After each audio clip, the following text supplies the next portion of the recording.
Picture pushing a clunky, pedalless wooden contraption along a dusty road, then fast forward to gliding silently on a hydrogen-powered smart e-bike that talks to your phone.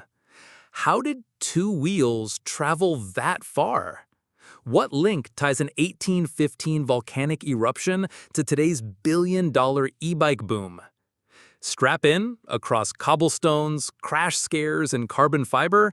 This ride reveals how every breakthrough kept freedom rolling further, faster, and greener for riders everywhere today. Baron Karl Friedrich Christian Ludwig von Drace, a German forestry official born in 1785, unveiled his strange new Laufmaschine, running machine, on the boulevard outside Mannheim on 12 June 1817. The timing was no accident. 2 years earlier, the colossal 1815 eruption of Mount Tambora triggered the infamous year without a summer, ruining oat harvests that Europe relied on to feed horses. Suddenly, even government inspectors like Drace struggled to travel across their estates. Driven by that shortage, he set out to build a vehicle that could glide over roads using nothing but human balance and leg power. No animal, no steam. The first public ride covered roughly 7 kilometers to the suburb of Rheinau and back in just over an hour, faster than the mail coach. Spectators gawked as he steered the 2 inline wooden wheels with a front-mounted handlebar, kicking off the ground like an oversized child scooter. Though primitive, no pedals, chain, or brakes, the Laufmaschine proved a person could balance on 2 wheels while moving, an insight as revolutionary as the device itself. Drace patented the concept in February 1818, laying the indispensable blueprint every later bicycle, motorcycle, and even modern e-bike still follows. Having met our inventor, let's pedal through 2 centuries, tracing benchmarks that turned a running toy into today's machine age. The journey accelerates in 1817 when Karl von Drace, a resourceful Baden forestry official, rolls his experimental Laufmaschine down Mannheim's alleys. 2 inline wooden wheels, a steerable front fork, and a padded saddle let riders scoot with their feet, proving that human balance alone could replace the horse that oat shortages had made scarce. Only 4 decades later, French mechanic Pierre Lallemant and coach builder Pierre Michaud bolt pedals to the front hub, creating the velocipede of 1863. Iron-shod wheels and a rigid wrought iron frame earned it the nickname Bone Shaker, but for the first time, propulsion came from a crank rather than shuffling feet, doubling speed and planting the seed of cycling. Speed mania soon stretches that front wheel into the gigantic penny farthing. Coventry engineer James Starley standardizes tension-spoked rims in the 1870s, letting daredevils perch almost a meter above the road. The huge wheel multiplies each pedal stroke, yet the high center of gravity makes headers, face-first spills, inevitable, reminding inventors that performance without safety is a dead end. Safety finally wins in 1885 when Starley's nephew, J.K. Starley, debuts the Rover. Nearly equal wheels, a rear-wheel chain drive, and a diamond steel frame distribute weight low and stable. The blueprint is so right that every modern road, gravel, or city bike still follows it. Comfort follows speed. In 1888, when Scottish veterinarian John Boyd Dunlop reinvents the pneumatic tire for his young son, replacing jolting solid rubber with air cushions that swallow cobblestone chatter and slash rolling resistance, racing victories pile up. Within 2 seasons, hard tires are history. Gears unlock hills next. By 1900, French journalist turned tinkerer Paul de Vivy, pen name Velocio, shows a 4-speed derailleur that slides the chain across staggered cogs. Riders no longer dread alpine gradients, and multi-geared drivetrains become the passport to touring freedom. Fast forward to Marin County, California, 1976. Teenage racers bomb a fire road called a repack. So steep, coaster brake grease must be repacked after each run. Their kludged balloon tire clunkers evolve into the first purpose-built mountain bikes, carving a new discipline from dust. Electronics arrive in 2009 when Shimano launches Dura-Ace Di2. Servo motors replace steel cables, delivering millisecond shifts at the touch of a button. Within a decade, most pelotons embrace electronic precision. Meanwhile, the 2010s witness a quiet revolution in access. App-based bike-sharing systems ballooned from just 13 schemes in 2004 to over 855 by 2014, scattering about 1 million shared bikes worldwide and making casual riding a tap-of-the-phone affair. Today, the spotlight shines on electrification.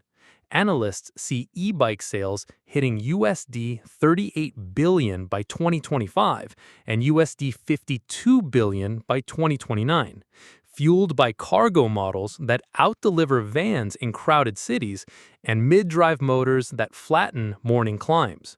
The bicycle's core idea endures, but its potential grows every time watts meet wheels, and the next chapter is already gathering speed.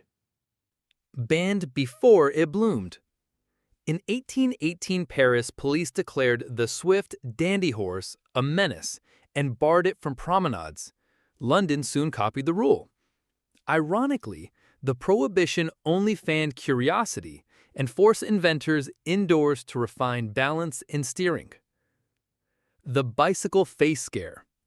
By the 1890s, some physicians claimed women risked permanent bulging eyes and flushed cheeks if they pedaled too hard.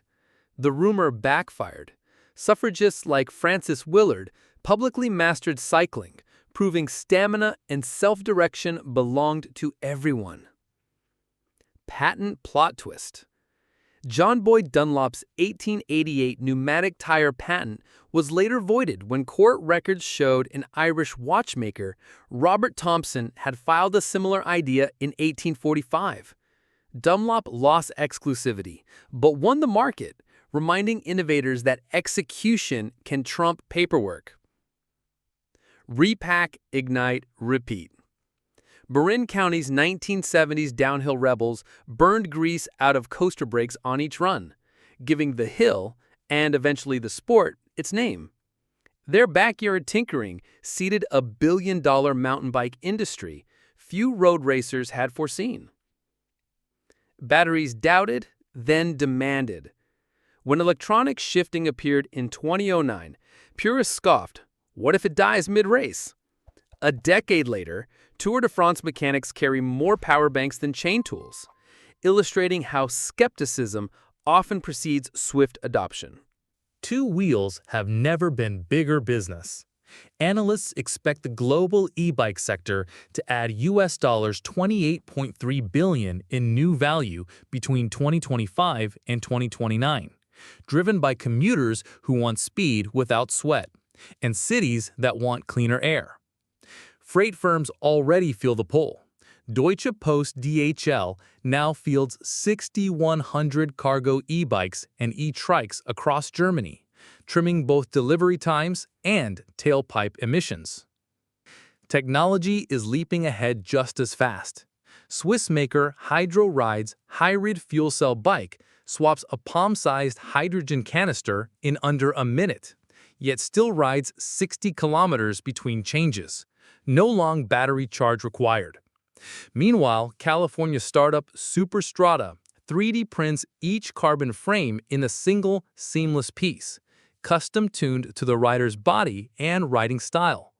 Looking forward, engineers predict AI-assisted drivetrains that anticipate shifting, graphene-reinforced composites that push complete bikes below 5 kilograms, and neighborhood swap kiosks where riders trade spent battery packs or hydrogen pods for fresh ones in seconds. Paired with city planners' 15-minute zone ambitions, bikes could soon own the gap between walking and public transit. The design principle Carl von Dries proved on a dusty Mannheim road. Human balance atop two aligned wheels remains intact. Yet every new material, motor, and data chip keeps bending that principle toward greater range, lower maintenance, and broader freedom. In short, the bicycle's future looks every bit as disruptive as its past, and the ride is just getting started. From Drost's wooden Laufmaschine jolting over Mannheim cobbles to today's self-diagnosing hydrogen e-bike, every generation of bicycle has stretched the original idea of balanced human motion just a little further. Each leap, pedals, chains, gears, rubber, carbon, electrons, solved a single irritation, then invited entirely new dreams. Women claiming public streets, couriers outrunning traffic, families hauling groceries without gasoline. The pattern is clear. Whenever society asks for lighter footprints or wider freedom, two wheels spin up a reply. Yet the most intriguing chapter may still lie ahead. Will AI-guided drivetrains make shifting feel as dated as the bone shaker? Could printable frames and green fuels turn personal transport into a circular economy with almost zero waste? Or might the bicycle evolve beyond the vehicle into a cooperative swarm of shared mobility bots? Whatever unfolds, one question remains open to every rider watching. Where will you steer the next revolution? If one moment on this two-wheel timeline really wowed you, the daredevil penny farthing days, the first safety chain drive, or today's whisper quiet cargo e-bikes, drop it in the comments so we can swap stories. Tell me too which branch of bicycle evolution you'd love to dive into next. BMX tricks, folding commuters, velodrome rockets, or something totally unexpected. While you're here, feel free to explore the playlist of transport tech revolutions waiting on the channel. It's packed with rides just as wild. And if the journey kept you rolling, I'll meet you in the next video. Same road, new horizon.